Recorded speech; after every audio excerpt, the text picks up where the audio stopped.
All right, I think so we can start right now. Yeah, we can. All right, so this time I actually made some slides. Today's talk is on measurements. You're talking about errors and uncertainties. So whenever you do science, you have this something called as a scientific method. And according to the scientific method, you will notice that there is observation. First, you have an observation. You notice that there is some patterns that you're finding, and you start questioning those patterns. Why is it happening, and why do you see these things? You develop a hypothesis, and then you design an experiment to test the hypothesis. Once you do the experiment, get the data, you analyze the data, and from the analyzed data, you come to a conclusion that this is what you predict will happen. And then you observe whether the prediction comes true or not, and the whole cycle continues over and over again. In this entire process of the scientific method, there are two processes which are very important. One is the observation and the experimentation part. And both of these will have measurements of some kind involved within it. All right, experimental data, the experiment part will definitely have measurements in it. The observation, if it's an initial phase of something, then you might just recognize a pattern. Okay, but observations by itself are measurements um, only. So they have to be measured in a certain way. And when you do these experiments and you do these observations and measurements, these measurements will have inherent inaccuracies, errors, uncertainties within them, and that's what we are going to talk about. Now, to explain a few things, what we have over here is a wall, and although it says millimeter over here, just let's say that this what you see over here are meters, okay? We are measuring the position from the left side of the wall, starting with 1 meter, 2 meters, and all the way to the right where you have 24 meters. We have a professional shooter having a gun, and let's assume he's a gold standard of someone who can shoot. Okay, he's training a student. So he tells the students that you need to fire and shoot the target at 10. So this 10 number position, that's where you need to shoot the target. He demonstrates by shooting a few bullets, and these are the points where the bullets hit the wall. Now we are not looking at vertical deflections. You can see some shots are on top, some are the bottom. That's not what we're looking at. But we're looking at how much a lateral deviation is there. Like no, from left to right, how much spread do we have in this target? Now after he demonstrates that, he gives a gun to the kid. Okay, the student comes in, and now the student is going to shoot. He's aiming, he's doing everything as per his instructor said. He's aiming at the 10 number position. He's wanting to shoot the 10 number position. He fires a few shots, and this is what he gets. Now notice that his bullets did not land anywhere close to number 10. Okay, and also you will notice there's a quite a lot of spread as to where he shot the bullets. Okay. So this brings us to the two concepts of accuracy and precision. So anyone knows what accuracy and precision is and what is the difference between that?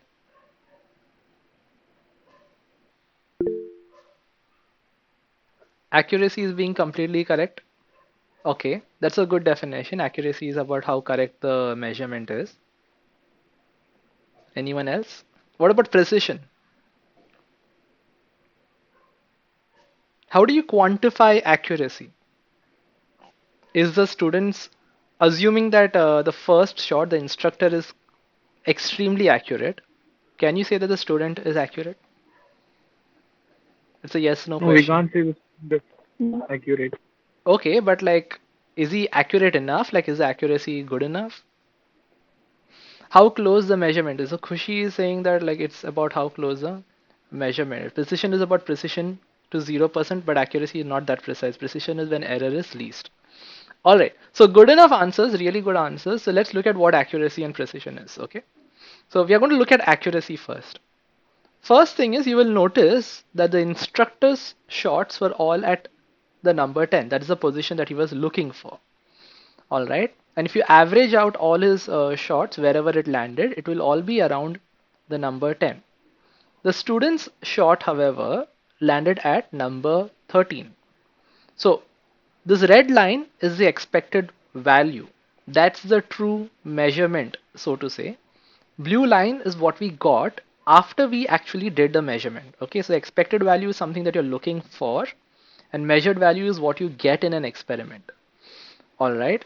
So in this case, what we can talk about errors. So errors are basically something that comes up due to inaccuracy. Okay. What is the, how far is the value from the expected value? How far is the measurement from the expected true measurement? All right. An error is a measurement of how far you are from the expected value. So when you want to measure an error, it's quite simple. You just take the measured value and you subtract the expected value from it. If it's a positive error, then it's on the right side of the expected value. Negative error means it's on the left side of the expected value. And how do you get the measured value and expected value? They're all by finding out averages. So that's the error. Okay, error is what you are expecting and how far you went away from that. All right. And now let's look at precision. If you notice the instructor's shot, although he was shooting at number 10, there was some spread in his shot. Okay, so there was like some shots which are going as far as 9.5, some were going as far as 10.5. Okay, that's a range in between which his shots were actually hitting.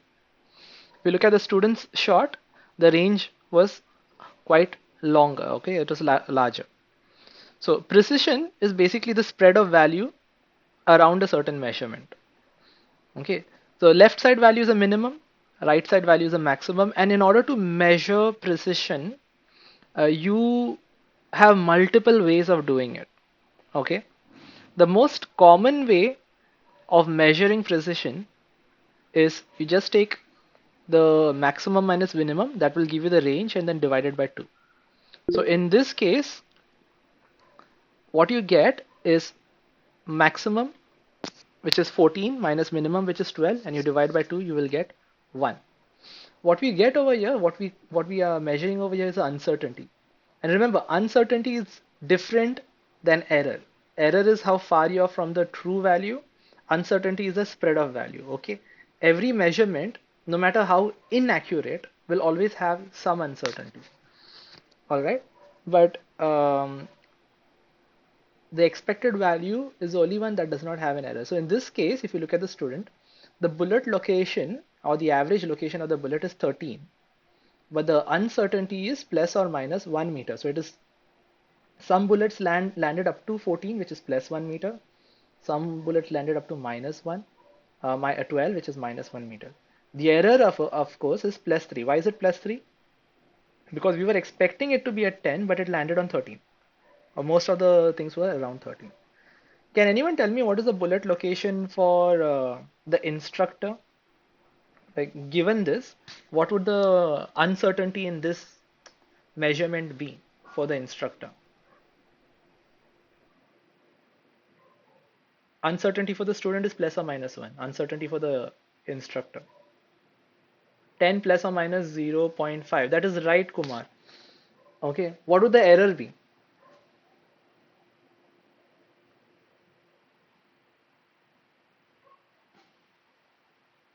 Kumar is saying 0.5. 0.5. Okay. Okay. Remember, error is basically the measured value minus true value. What is the measured value for the instructor? What was he aiming at, basically? What was the instructor aiming at? Which position was he aiming at? 10. What did he hit? Khushi is saying that he was aiming at 10. Everyone is saying 1, okay? Okay, I'll just show you the formula that we were looking at for error. See, error is measured value minus expected value. The measured value or the error for the student's shot is 13 minus 10. So that was 3. For the instructor, it is going to be 10 minus 10. What will the error be for the instructor's shot?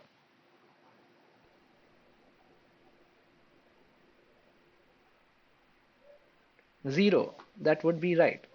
Okay. So if you notice over here, this is the bullet location for the instructor.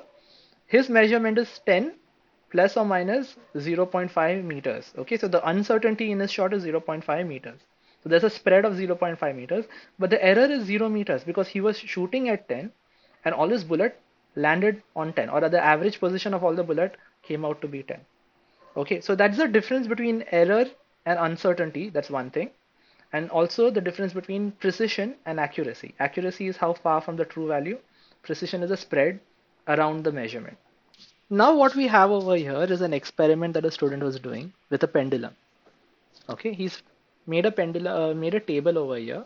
So he's used pendulums which were 40 centimeters, 0.4 meters, 0.5 meters, all the way, increasing it by 10 centimeters up to 1.3. And for each length of the pendulum, he made the pendulum swing back and forth and calculated the time. He calculated the time over here. In this case, the time is 1.28 for 0.4 meters, 1.43 for 0.5 meters, 1.54 for 0.6 meters. The reason why he is doing this is so he can measure acceleration due to gravity. If you know the length and the time period, you can find the acceleration due to gravity at a certain spot. Whatever the formula is, we'll get to the formula later. But this is the value that he is getting. Now notice that his value he's expecting, at least by theory, should be 9.8. Okay, and for our purposes, we are assuming that the expected value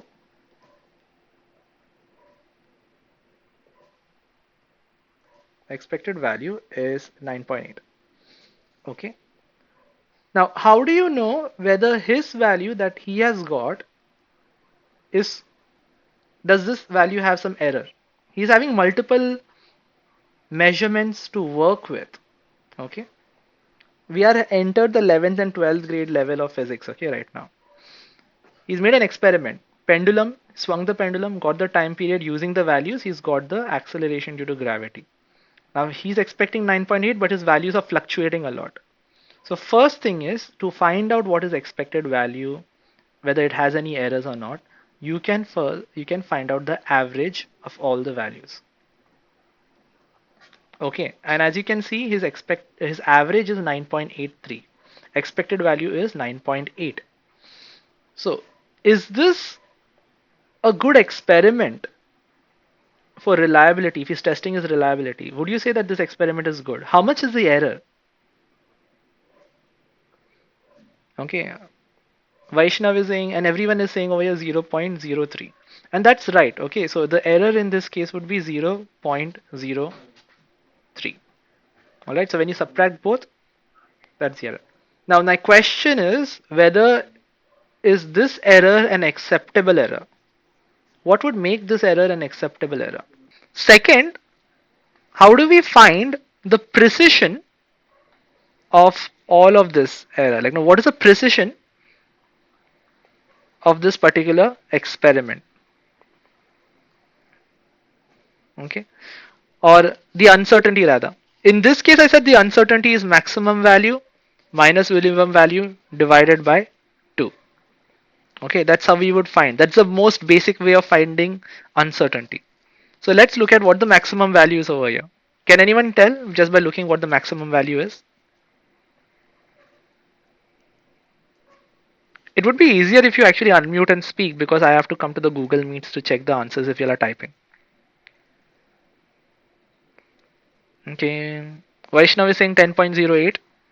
Okay, let's say 10.08, whether we get 10.08. Okay, that's 10.08, that's right. What about minimum?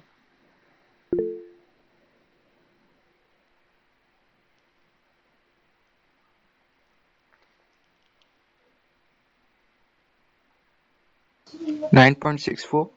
9.64, do we have 9.64? I'm using the formula just to be sure. I can eye it out also. Alright, 9.64. And given a formula, how do we find out the uncertainty in this case? We'll just take 10. We'll get 10.08 minus 9.64 divided by 2. Okay. And as you can see, we have a lot of decimals. We'll just reduce the decimals to two digits, 0.022. So our uncertainty in this case would be plus or minus 0.22. All right. So 9.83 plus or minus 0.22. Can you see that the error is less than the uncertainty? In this case, you can say that because the error is less than the uncertainty, his experiment is a good one.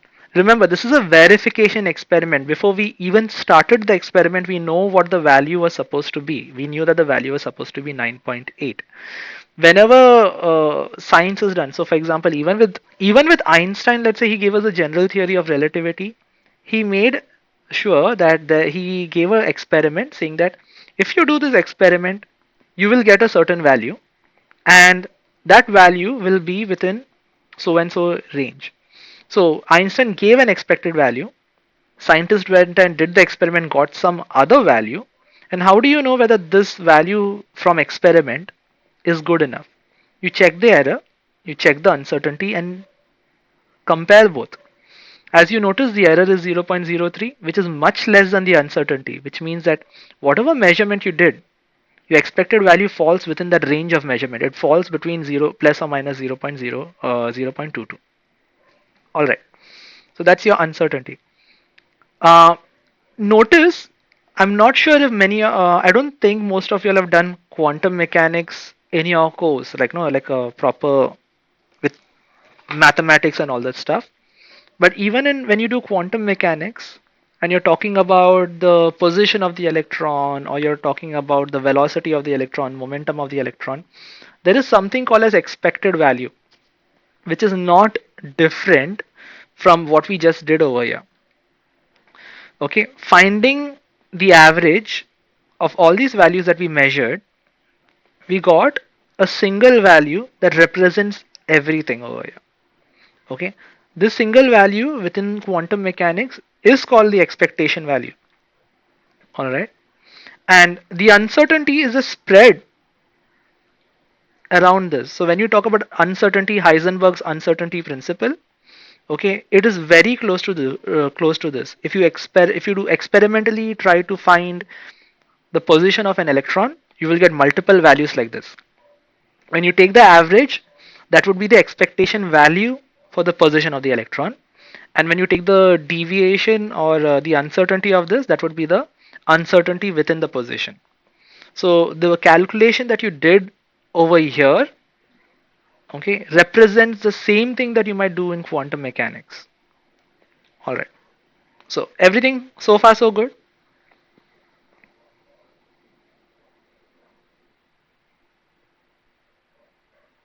Okay. My next question right now is, can the error be zero?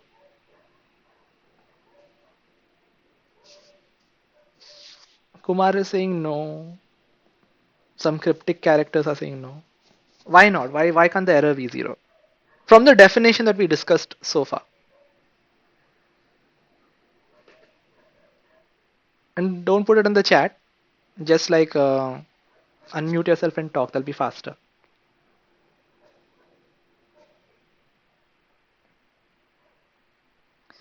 Yes, Rohit, it's applicable in both quantum mechanics and classical mechanics. The physical interpretation of what expectation value is and what uncertainty is the same for quantum mechanics and classical mechanics.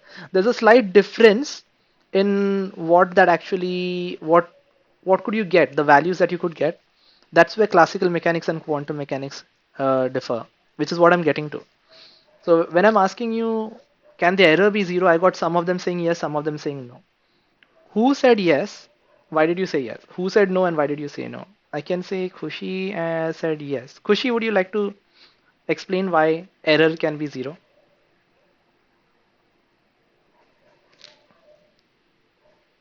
Error can be both negative, positive, and zero. Okay, error can be both negative, positive, and zero. So in this particular experiment that you're seeing, if you take the average, there's a very good chance your average can come out to be 9.8. Okay, it's a small chance. It's a very rare thing that can happen, but you can get an expected or an average value of 9.8, which is what you're expecting. That is fine. There's no problem in that. All right. But can the uncertainty, can the spread of the value, can that go to zero?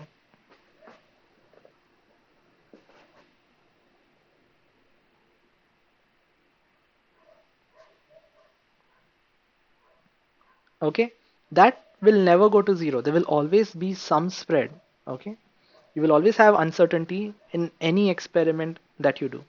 And this basically means, and this is not quantum mechanics, okay, this is classical mechanics that we're talking about. All right. In classical mechanics, whenever we do Newton's laws, just pendulums, objects moving on a plane, rolling down a slope, whatever, there are some assumptions that we're going to look at. So let me just write these things down.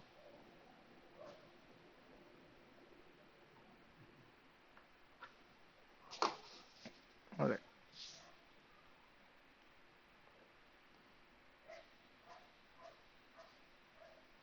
So when we say mass of an object is, let's say, 50 kgs plus or minus 100 grams. Okay, this could be a weight of a person or mass of a person. So when you have 10, 20, 30, 40, 50, okay, what it basically means is that your mass, if you take a measurement of your mass with the same method that you have done it, the mass will actually be a range. It's going to be anything between this range. All right. And that range will be anything from 50 minus 100 grams, 50 kg minus 100 grams to 50 kg plus 100 grams. Okay. This brings us to a very important thing, that when you measure something, when you measure any physical quantity,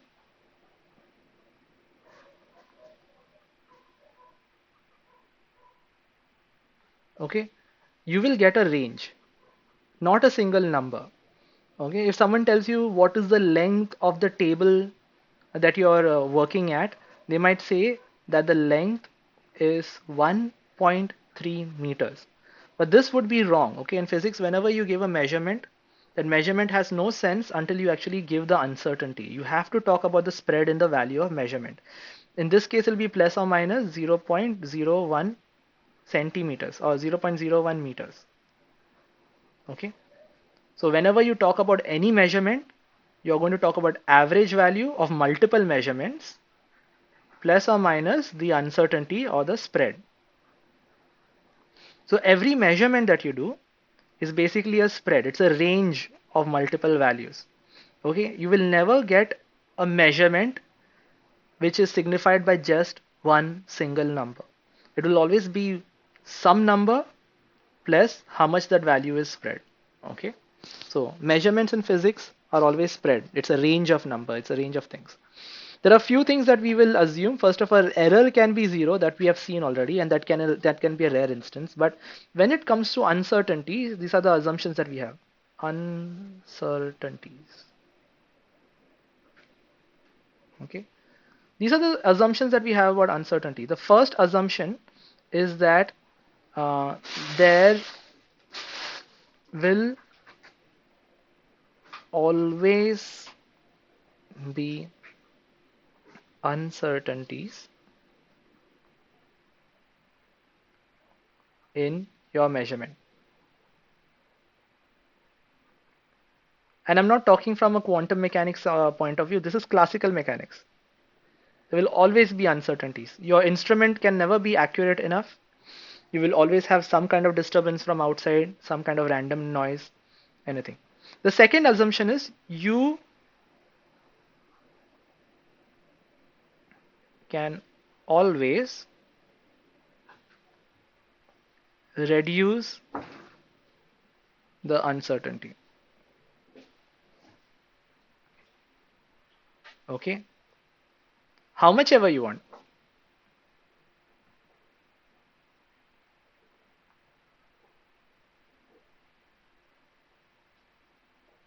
Okay, so if your uncertainty is plus or minus 10, you can always reduce it to 0.01, which can further be reduced to 0.00032, which can be further be reduced to whatever it is. You can always reduce it. Okay, but finally, the third one, uncertainty can never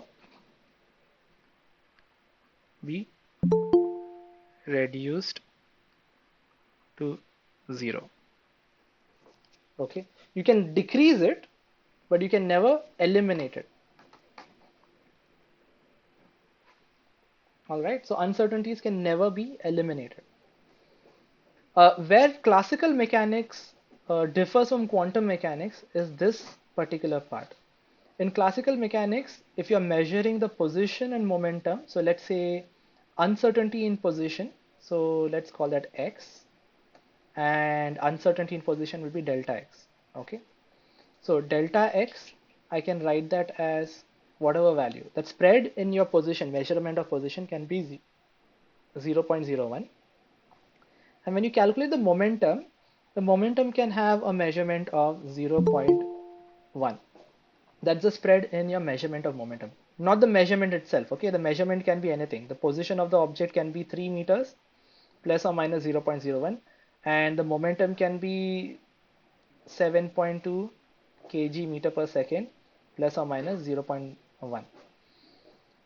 So when we multiply these two values, you get 0.01 multiplied by 0.1, which will give you 0.001. Okay, just multiplied them. In classical mechanics, this multiplication, delta x, delta p, can be as small as possible.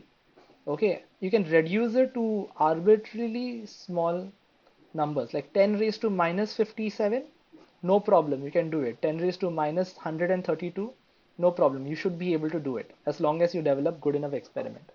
Okay, quantum mechanics tells you that this value can never be reduced less than h bar by 2. Okay, this, when you multiply these two uncertainties, it will always be greater or than equal to h bar by 2. Okay, so that's where uncertainty principle differs in classical mechanics and quantum mechanics. All right, there's a limit to how much you can reduce the uncertainty. There's a physical, natural limit to uncertainty. In classical mechanics, there's no limit. But both of them will agree that uncertainty will always be there, but it will never be zero.